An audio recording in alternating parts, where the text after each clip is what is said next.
تاریخ اسلام بنو امیہ کی، بنو عباس کی، ایون سلطنت عثمانیہ کی بھری پڑی ہے اس قسم کے قتل و غارت سے، اور یہ ایک اسلام کے اوپر بڑا مشکل وقت رہا ہے تھرو آؤٹ۔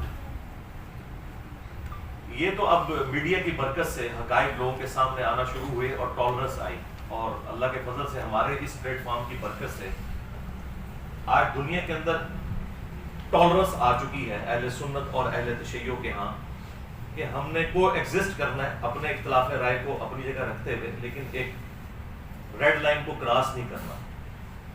دونوں کے پاس اپنے اپنے دلائل موجود ہیں اور بنیادی عقائد تو کامن ہے۔ اب الگ پروپیگنڈا کیا جائے کہ شیعہ 40 پاروں کو مانتے ہیں، حالانکہ پاروں کی ڈویژن تو تابعین کے دور میں ہوئی۔ ہم تو 30 پاروں کو بھی نبی الاسلام کی طرف منسوب نہیں مانتے۔ نبی الاسلام کے مبارک زمانے میں تو سورتوں کی ڈویژن تھی۔ اس قسم کے جھوٹے الزامات ایک دوسرے کے اوپر لگائے گئے۔ اہل تشیع کے ہاں مشہور کر دیا گیا کہ یہ سیدنا علی کو نہیں مانتے۔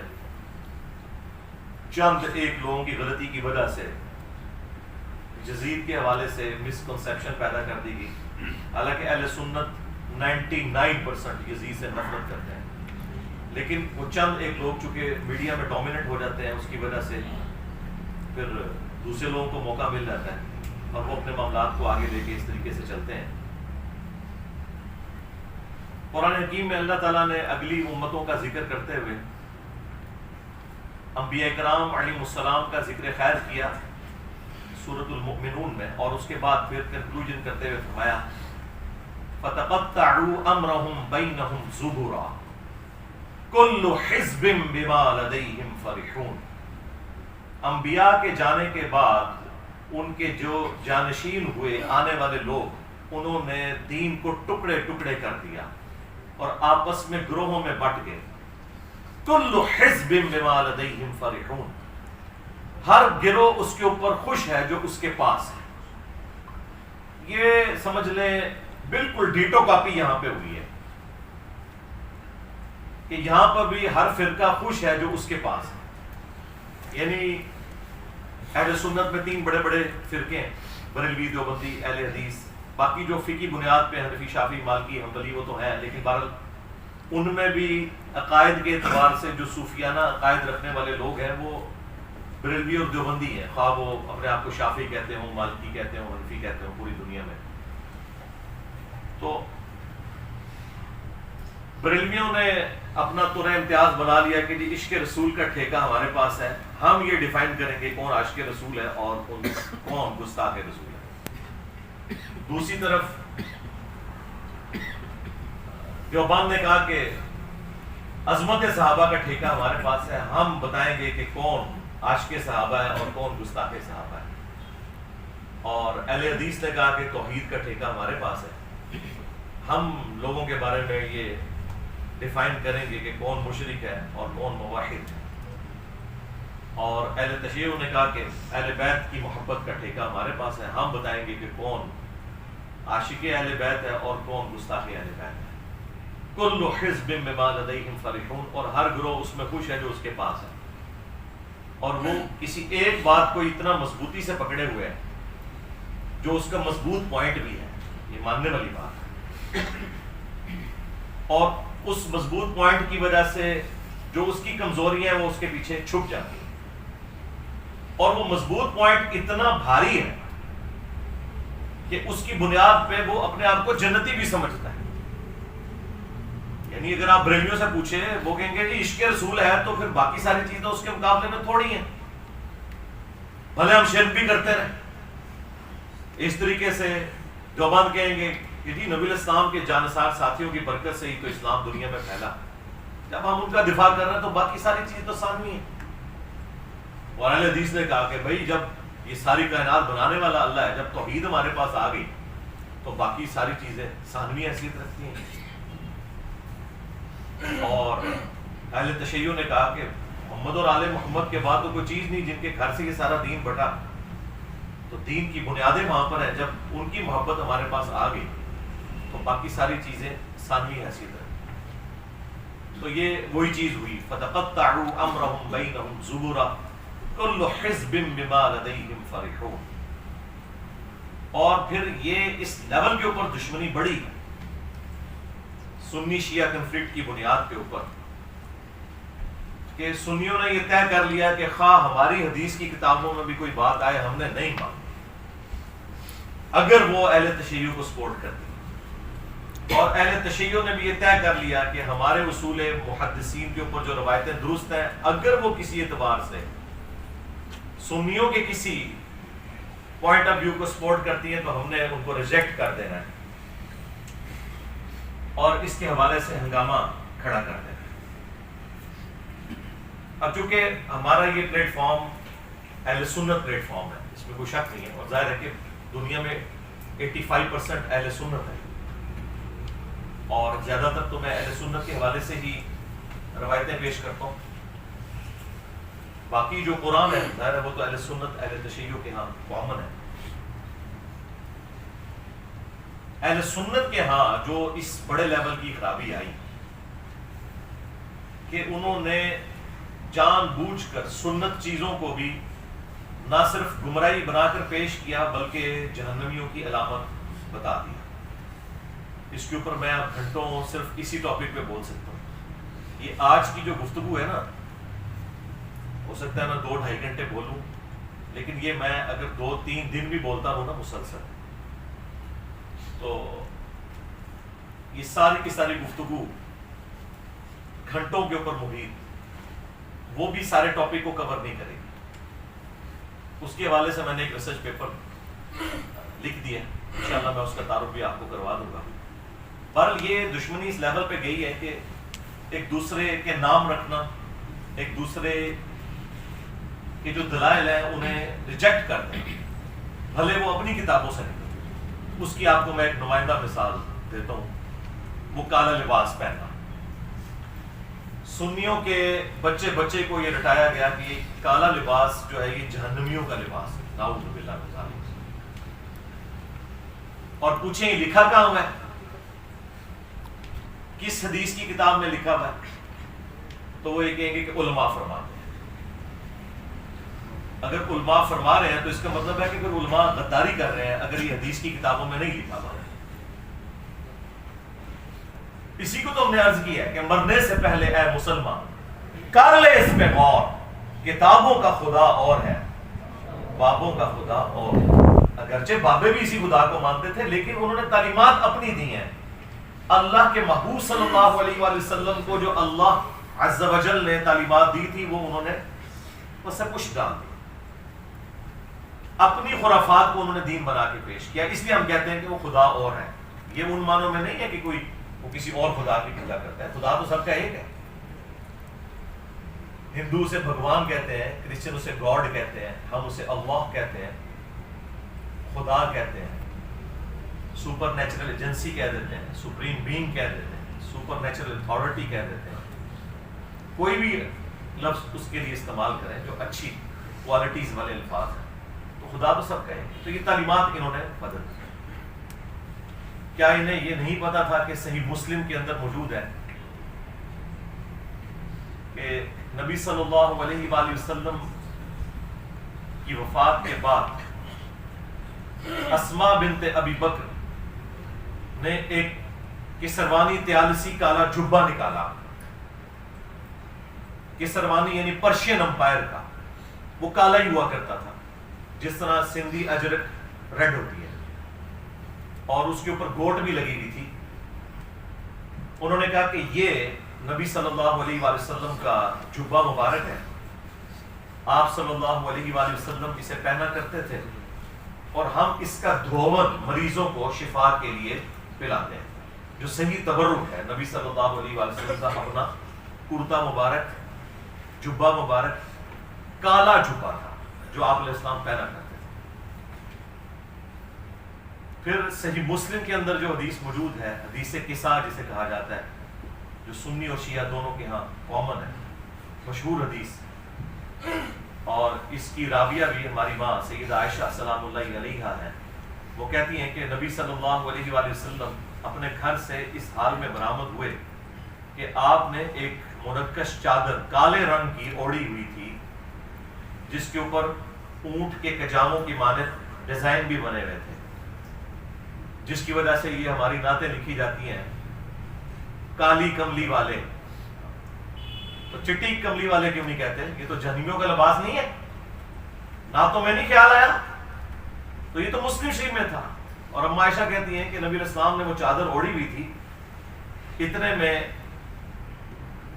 حسن ابن علی آئے اور نبی علیہ السلام نے انہیں اپنی چادر کے نیچے لیا. پھر حسین ابن علی آئے, پھر سیدہ فاطمہ آئیں, اور پھر مولا علی علیہ السلام آئے. ان سب کو نبی علیہ السلام نے اپنی چادر کے نیچے لیا اور خود بھی. اب یہ ایک بڑا غیر معمولی واقعہ ہے, اور سیدہ عائشہ یہ منظر دیکھ رہی ہیں, اور انہوں نے کوئی کنجوسی نہیں کی اس کو بیان کرنے میں. کوئی کہہ سکتا تھا کہ بڑی امبیرسمنٹ کی بات ہے کہ آپ کو چادر کے نیچے نہیں لیا, آپ بھی تو اہل البیت میں ہیں, سورۃ الاحزاب کی آیت نمبر 33 کے تحت. لیکن یہ جو اسپیشل پروٹوکول والے اہل البیت ہیں وہ وہی ہیں جن کو نبی علیہ السلام نے اپنی چادر کے نیچے لیا, جن کو ہم پنج تن پاک کہتے ہیں. کہتے ہیں کہ پنج تن پاک کہاں سے آ گیا؟ عربی میں تو پے ہوتی نہیں ہے بھائی. اگر حق 4 یار کی چے کی 3 نقطے ہوتے ہیں عربی کے اندر, حالانکہ عربی میں چے ہوتی نہیں ہے, تو پنج تن پاک بھی اگر پے آ گئی تو یہ ظاہر ٹرمز ہیں فارسی زبان میں یا اردو زبان میں, لیکن اپنی اصل میں تو موجود ہے پنج تن پاک بھی اور حق 4 یار کی. تو وہ نبی علیہ السلام نے چادر کے نیچے لے کر سورۃ الاحزاب کی آیت پڑھی, انما یرید اللہ لیذھب عنکم الرجس اہل البیت ویطہرکم تطہیرا. اے نبی کے گھر والو, اللہ تو بس یہی چاہتا ہے کہ تم سے ہر طرح کی ناپاکی دور کر دے اور تمہیں خوب صاف ستھرا کر دے. اب یہ کالی مبارک چادر نبی صلی اللہ علیہ وآلہ وسلم نے اوڑھی ہوئی تھی. جبہ بھی ہو گیا یعنی کرتا بھی, چادر بھی ہو گئی, پیچھے پگڑی بچی. تو سرکار وہ بھی صحیح مسلم کے اندر موجود ہے کہ نبی صلی اللہ علیہ وآلہ وسلم جب جمعے کے خطبے کے لیے ممبر کے اوپر آتے تو آپ نے کالے رنگ کی پگڑی پہنی ہوتی تھی. اسی طریقے سے صحیح مسلم میں ایک اور حدیث ہے کہ اللہ کے محبوب صلی اللہ علیہ وآلہ وسلم جب فتح مکہ کے موقع پر داخل ہوئے مکہ شریف میں تو آپ نے کالے رنگ کی پگڑی پہنی تھی. یعنی آپ نے اسلام کا کرتا جبہ بھی کالا, آپ کی چادر بھی کالی, آپ کی پگڑی بھی کالی, اور غلاف کعبہ کالا. اور پھر وہ مشہور حدیث جو اکثر آپ کو سننے کو ملتی ہے, جس کے نام کے اوپر پوری دنیا میں ہنگامہ مسلمانوں نے, جہادی تنظیموں نے کھڑا کیا ہوا ہے. مسند احمد میں ہے, المستدرک للحاکم کے اندر موجود ہے کہ جب خراسان سے کالے جھنڈے آتے ہوئے دیکھو تو ان کا استقبال کرنا, ان میں اللہ کا خلیفہ مہدی ہوگا علیہ السلام. تو وہاں پہ بھی کالے جھنڈے کا ذکر ہے. تو نبی علیہ السلام کا جھنڈا بھی کالا, آپ کا کرتا مبارک بھی, جبہ بھی کالا, آپ کی چادر بھی کالی, آپ کی پگڑی بھی کالی. اب مجھے بتائیں کون سی چیز پیچھے رہ گئی ہے؟ لیکن دشمنی اس لیول کے اوپر کہ کہا کہ جہنمیوں والا لباس ہے. اب مجھے بتائیں کیا ایسا شخص اپنے ایمان کے بارے میں دقت نظر سے دیکھے گا کہ جو نبی صلی اللہ علیہ وآلہ وسلم کے سنت لباس کو صرف ایک فرقے کی آڑ میں جہنمیوں والا لباس کہتے ہیں؟ یہ میں نے آپ کو ایک نمونہ پیش کیا ہے. میں اگر صرف یہ نمونے نکال کے آپ کو دکھاؤں تو آپ کو دشمنی کا لیول نظر آئے گا کہ علماء نے کس بڑے لیول کے اوپر دھوکہ کیا ہے. اور یہ آج کے علماء نے نہیں, صدیوں سے یہ دھوکہ امت کو دیا گیا ہے. اسی لیے پھر میں نے اتنے پیشن کے ساتھ یہ بات عرض کی تھی کہ دیکھیں ان کے بزرگوں نے جو گمراہیاں پھیلائی تھی اتنے بڑے لیول کے اوپر, تو اللہ تبارک و تعالیٰ نے پھر ان کے بزرگوں اور ان کے کٹر فالوورز کے اوپر کتنی بڑی بلا چھوڑ دی کہ جو کہتا ہے کہ میرے نبی سا ہے ہی کوئی نہیں, تیرے بابے تھے شے ہی کوئی نہیں. صلو علی محمد و آل محمد, اللہم صلی علی محمد و علی آل محمد. تو دیکھیں پچھلے 1200-1300 سال کی گمراہیاں یوں 12 سالوں کے اندر مٹی پلیت ہوئی ہے. ان لوگوں نے غداری کی تھی, ان لوگوں نے عزتیں اویل کی تھی اللہ اور اس کے رسول کے نام کے اوپر, ان لوگوں نے چندے بٹورے تھے اللہ اور اس کے رسول کے نام کے اوپر عز و جل و صلی اللہ علیہ وآلہ وسلم. ان لوگوں نے سواریاں سوار کی تھی مکے اور مدینے کے نام کے اوپر، لیکن جا کے پھینکی بغداد شریف، اجمیر شریف، دیوبند شریف، بریلی شریف. غداری کی ہے انہوں نے. اور اس غداری کا انجام کیا ہوا ہے کہ آج یہ لوگ اپنے بزرگوں کی تعلیمات سے منہ چھپاتے پھر رہے ہیں. اور وہ کہہ رہے تھے انسانی تاریخ میں اتنا بڑا کوئی فتنہ نہیں آیا جتنا بڑا فتنہ انجینئر ہے. بالکل ٹھیک ہے، یہ عربی والا فتنہ ہے، آزمائش. اور یقین کریں یہ لوگ آپس کی دشمنیاں بھول گئے ہیں اس کی وجہ سے. تو ہمیں تو کوئی فرق نہیں پڑتا، ہم نے تو اللہ کے فضل سے اہل بیت کا مقدمہ لڑا ہے اور لڑیں گے انشاءاللہ تعالی. اور یہ سب کچھ اتنا مشکل کام جو اگلے زمانوں میں ہوتا تھا تو ایسے لوگوں کے ٹکڑے ٹکڑے کر دیے جاتے تھے، ان کے خاندان غائب کروا دیے جاتے تھے. یہ تو آج آپ ایک مبارک دور میں ہے کہ آج بات کرنا آسان ہے، اور وہ بھی پاکستان کے اندر. اور وہ بھی کچھ عرصے سے، ورنہ تو کچھ عرصہ پہلے تک تو یہ صورتحال نہیں تھی. تو یہ اللہ تبارک و تعالیٰ کا خاص ڈیسیژن ہوا ہے کہ اس نے اپنے دین کا کام لینا ہے، وہ کسی سے بھی لے لے. تو یہ سب کچھ جو ہم کر رہے ہیں واللہ یہ ہم اپنی آخرت کی فکر میں. اہل البیت علیہ السلام کو کسی بھی شخصیت کی ضرورت نہیں کہ وہ ان کا دفاع کرے. یہ کسی شخص کے لیے خود اس کی آخرت کا سبب تو ہو سکتا ہے کہ وہ جنت میں رسول اللہ کا پڑوس حاصل کر لے صلی اللہ علیہ وآلہ وسلم، کہ وہ اہل البیت کا دفاع کرے. اہل البیت کو اس سے کوئی فرق نہیں پڑتا. یہ ہماری خوش قسمتی ہے کہ ہم ان کا دفاع کر کے اللہ کے محبوب صلی اللہ علیہ وآلہ وسلم کو قیامت والے دن راضی کر سکیں کہ ہم نے آپ کے اہل البیت کا دفاع کیا تھا، اور آپ نے جو نصیحت فرمائی تھی غدیر خم کے اوپر ہم نے اس کا پاس رکھا. کتنا بڑا ظلم ہوا کہ جو اہل سنت کی مین سٹریم کی 6 کتابوں میں حدیث نہیں تھی اور ضرب تقسیمیں لگا کے وہ حسن درجے تک پہنچتی تھی. حجۃ الوداع کی حدیث کہ میں اپنے بعد 2 چیزیں چھوڑ کر جا رہا ہوں. المستدرک للحاکم میں ہے، الموطا امام مالک میں بھی ہے لیکن اس کی سند منقطع ہے. مکمل سند جو ہے وہ المستدرک للحاکم کے اندر ہے، مشکات کے اندر بھی. 2 چیزیں چھوڑ کے جا رہا ہوں کہ جنہیں مضبوطی سے پکڑ لوگے کبھی گمراہ نہیں ہوگے. ایک اللہ کی کتاب اور دوسرے اس کے نبی کی سنت صلی اللہ علیہ وسلم.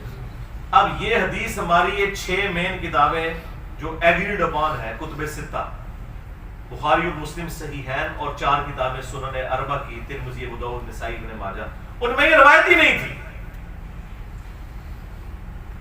وہ تو بچے بچے کو رٹا دی گئی.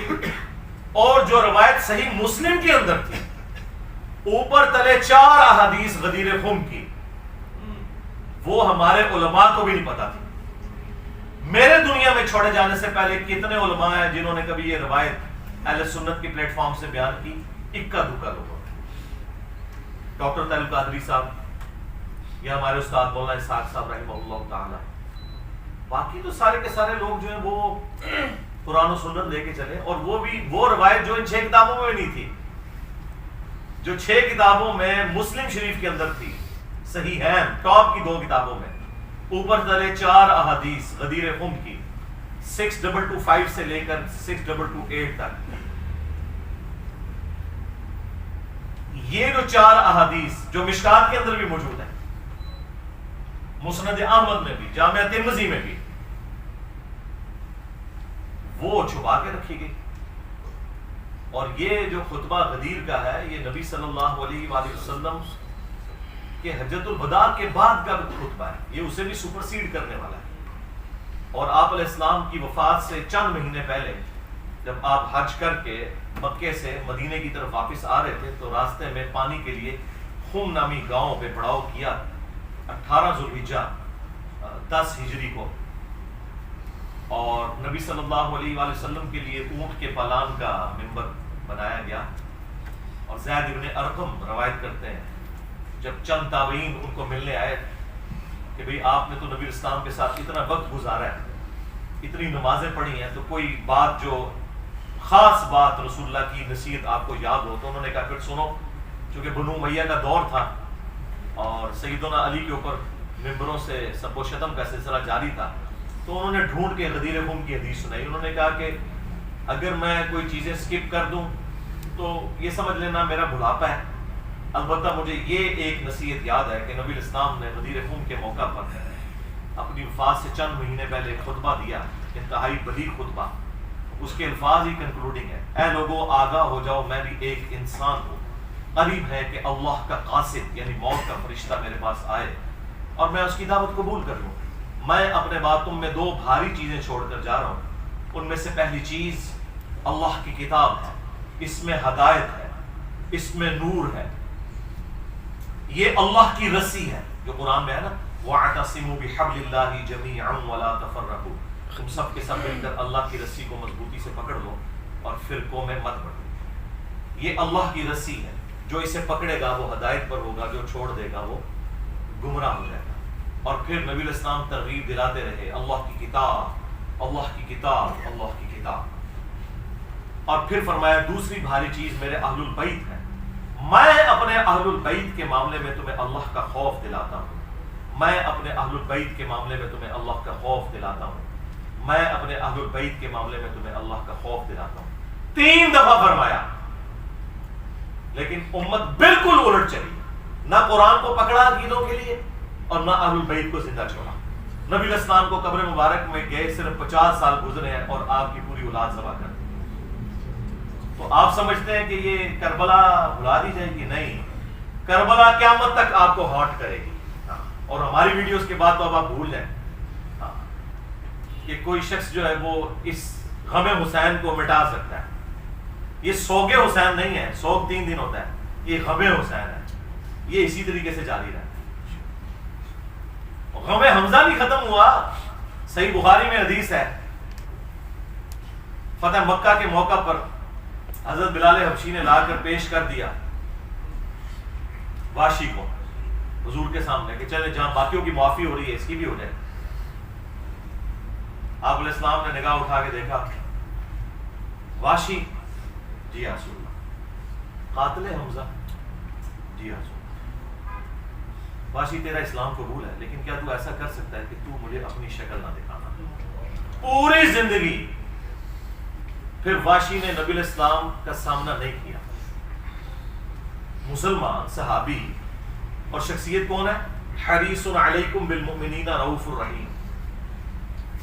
مومنین پر ان کی جانوں سے بڑھ کر حق رکھتے ہیں، ان کی جانوں سے بڑھ کر ان کے لیے حریص ہے. کسی نے نہیں کہا کہ یا رسول اللہ یہ تو اسلام لے آئے ہیں تو آپ اپنے دل میں ان کا بغض کیوں رکھ رہے ہیں؟ ہمیں لوگ کہتے ہیں جی بغض ہے جی آپ کے دل کے اندر. صرف یہ کہ چچا کا غم بھلایا نہیں گیا. چچا بھی کوئی عام چچا تو نہیں تھا، وہ دور شریک بھائی بھی تھا، دین کا مجاہد تھا، بدر اور احد کے اندر آرمی چیف تھا نبی علیہ السلام کی فوج کا. تو کسی نے نہیں کہا یا رسول اللہ حمزہ کو تو شہید ہوئے 8 سال ہو چکے، سوگ تو 3 دن ہوتا ہے. کہاں 3 ہجری کے اندر یہ احد ہوئی، 5 سال ہو چکے تھے آلموسٹ اس وقت، اور 8 ہجری کے اندر فتح مکہ. 5 سال پرانی بات آپ نے آج تک سنبھال کے رکھی ہوئی ہے. ان کو پتا تھا. مجھے بتائیں کیا انسان کو اپنے چچا کے ساتھ زیادہ محبت ہوتی ہے یا اپنی اولاد کے ساتھ؟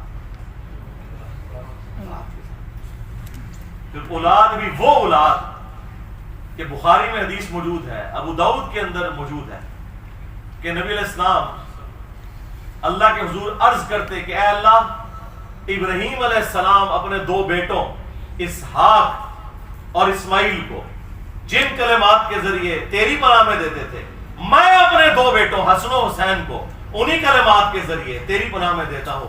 اعیذکما بکلمات اللہ التامہ من کل شیطان وہامہ ومن کل عین لامہ. دیکھیں ابراہیم کے بیٹے اسماعیل اور اسحاق اور نبی علیہ السلام کے بیٹے حسن و حسین علیہم السلام اجمعین. یعنی آپ ذرا لیول دیکھیں کمپیریزن کا. تو نبی علیہ السلام نے فرمایا کہ میں اپنے اہل البیت کے معاملے میں تمہیں اللہ کا خوف دلاتا ہوں. اور یہی حدیث جو مسلم شریف کے اندر موجود ہے، اس کا ایک طریق جو ہے وہ مسند احمد کے اندر بھی ہے.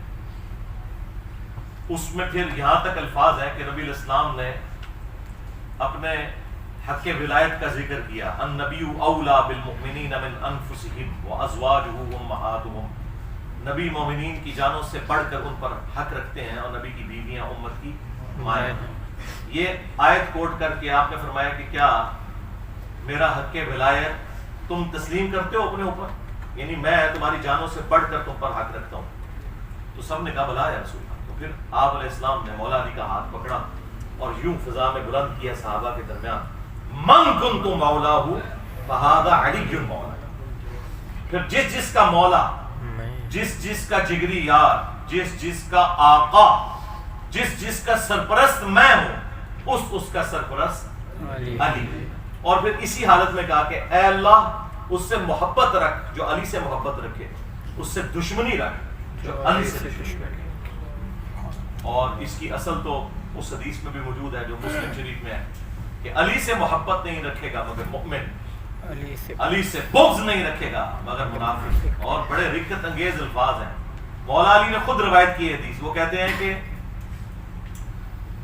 اس ذات کی قسم کہ جس نے دانے کو پھاڑ کر کھیتیوں کو اگایا اور مخلوقات کو پیدا کیا، نبی امی نے مجھ سے یہ عہد لیا تھا کہ اے علی صرف مؤمن ہی تجھ سے محبت رکھے گا اور صرف منافق ہی تجھ سے بغض رکھے گا۔